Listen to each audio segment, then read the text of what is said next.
Sa bawat sugat, sa bawat kirot, may kamay ng isang ina. Isang babae, isang manggagamo. Siya ang tagapagmana ng sinaunang lunas. Si Nanay Maria ay ipinanganak sa lahi ng mga manggagamot. Mula sa kanyang ina at lola, natutunan niya ang mga sagradong dasal at mga pinakamabisang halamang gamot. Sa panahon ng makabagong ospital, mamahaling gamot at teknolohiyang nagmamadali, may isang sinaunang agham na nanatiling buhay, ang paggagamot ng ating mga ninuno.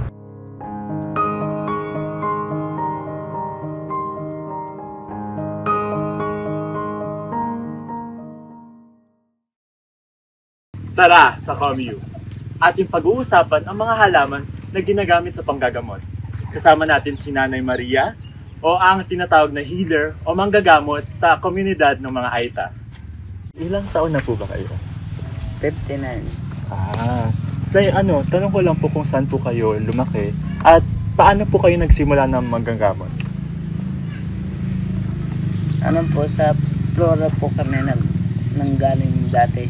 Nung pumutok ang pinatubo, lumipat po kami dito. Opo.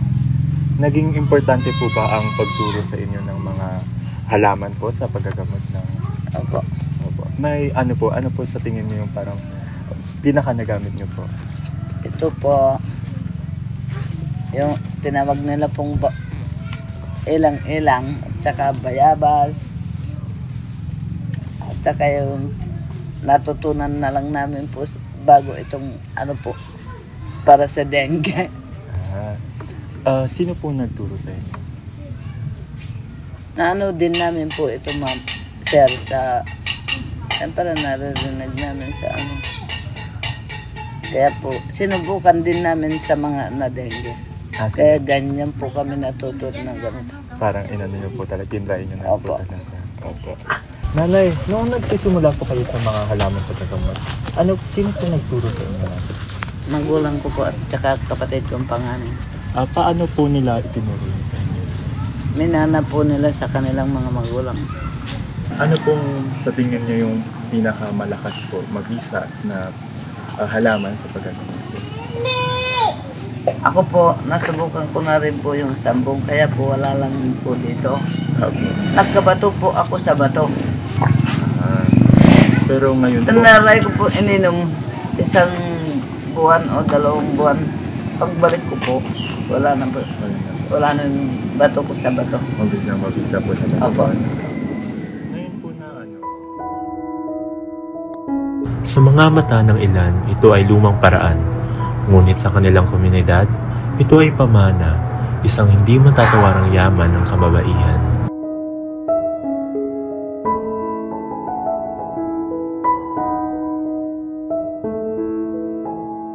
Ngunit ang paggaling ay hindi natatapos sa isang henerasyon.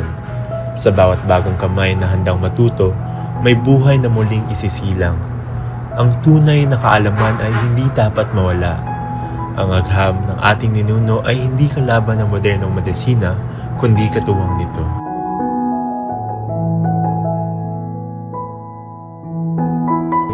Ako po si Maymay, 12 years old. Ako po si Annalisa, 13. Ako po si Lynette ay 11. Nakatira po kami sa Gayaman, Sitio, Kalangitan, Kapas, Tarlac. Ang nagturo po sa amin ng halamang gamot ay ang nanay po namin. Dito sa inyong lugar, marami pa ba yung halamang gamot? Pwede na lang po. Saan kadalasan yung mga halamang gamot? Sa bundok po. Sa bundok. Kailangan nyo pang pumunta doon para kumuha. So, nahihirapan tayo na gumamit nito kasi konti na lang dito, no? Nakakapagtanim ba kayo ng halamang gamot? Apo. Pag Konti lang. meron pong binhi, doon lang po na itatani. Pero kapag wala, hahanapin po sa bundok. Saan nyo nakukuha yung binhi? Pag po binibigay po sa amin ng mga nanay po nila. Nung pong may halaman, kinukuha po nila yung binhi. Tatago po nila, tas ngayon po itatanim po nila. So malaking problema kung hindi na tayo makapagtanim ng mga halamang gamot, no? Gumagamit ba kayo ng gamot galing sa butika? Hindi po. Hindi. Kasi may gamot din tayo dyan sa ALC, di ba? Pero madalas halamang gamot yung ginagamit natin, tama? Napapasa po, pero nakada na hindi pwedeng mataniman ng lupa. Hindi na po, hindi katulad ng lupa namin noon na hindi pa pumutok yung lupa. Ngayon hindi na. Nahihirapan na kami, lalo magkakaroon kami na bula-bula po o hindi. Tapos pagtanim mo, maganda, mataba. Wala pang bunga para bagsak na. Hindi na nabumunga tuloy. Katulad na yan sa alam na hindi mo na makikita mo mag-ano kung totoo yung talagang bunga ng hindi mo matang makain. Minsan, hindi. Mamatay na. Nay, nakakatanim po ba kayo dito ng halamang gamot sa Gayaman? Kakatanim po sir, sandarin na mamatay. Sandaling namamatay. Bakit po? Ano pong kondisyon ng lupa? Daray po ang lupa. Dry po. Kung sa dati niyo pong tinitirhan, paano po yung lupa doon? Kumpara mo po sa dati namin tinitirhan, ma'am, ay sir, sa aming lupang ninuno, kahit na ano lang ihulog mo, tutubo siya dyan. Kahit hindi ka gagamit ng abono o fertilizer, tutubo at tutubo siya. Parang ano po talaga? Mataba talaga siya. Mataba po talaga siya. So with sa kasalukuyan po ngayon na nandito po tayo sa Gayaman, sa tingin niyo po paano po ang pwedeng gawin para ipagpatuloy po yung ginagawa niyo po dati sa paggagamot, pagpapatubo ng halamang gamot dito at maipasa sa susunod na henerasyon? Pinapasa na namin po sa mga apo namin, pamangkin. Kaya po, ang bata ngayon natututuro na rin sila. Kaya importante po talaga ang Kasi po, pag tinuturuan namin, kunin nyo ang ganito, pwedeng panggamot sa pamangkin nyo o kapatid nyo. Opo, parang ginagamit niyo po talaga siya. Opo. Sa tingin niyo po, parang... Pag hindi nila kayang kunin, ma'am, ay sir, kami na kukuha. Kasi pag malayo na. hirap na rin po kasi makakuha ng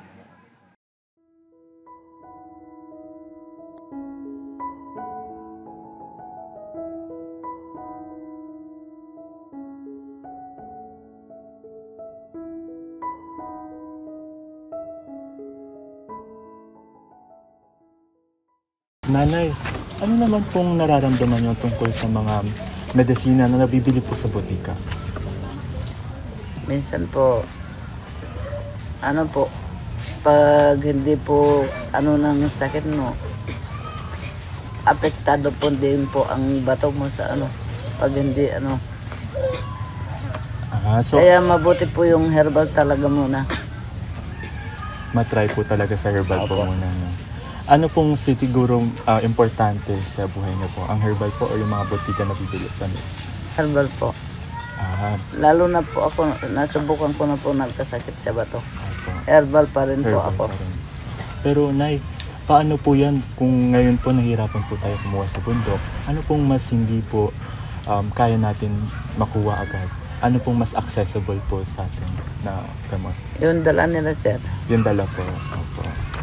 Pero ang ano po talaga, ang gusto nyo pong unahin po muna talaga yung mga herbal po talaga. Apo. Priority pa rin po yung herbal. Parang dun po talaga nagsisimula. Tapos tsaka po kayo na. May anong gamot dito na pwede para sa puso ko?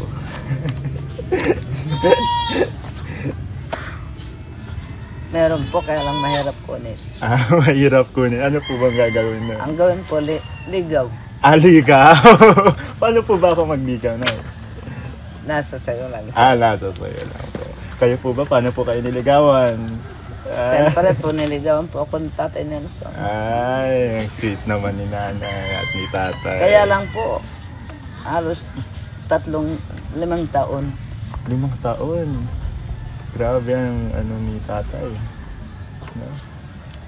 Ni dulo ng daliri, hindi pwede.